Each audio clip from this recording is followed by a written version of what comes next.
I bought this vacuum and this vacuum is totally trash. I bought it for 30 bucks and don't use it. I tried to start it up and it does not suck good enough. This vacuum is totally trash, including the parts as well.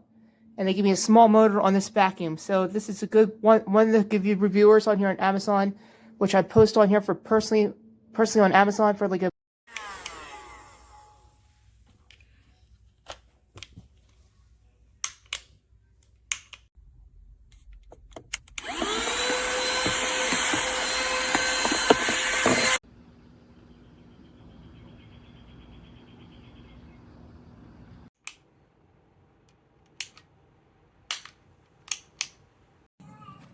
Well, Jack, okay, what is this?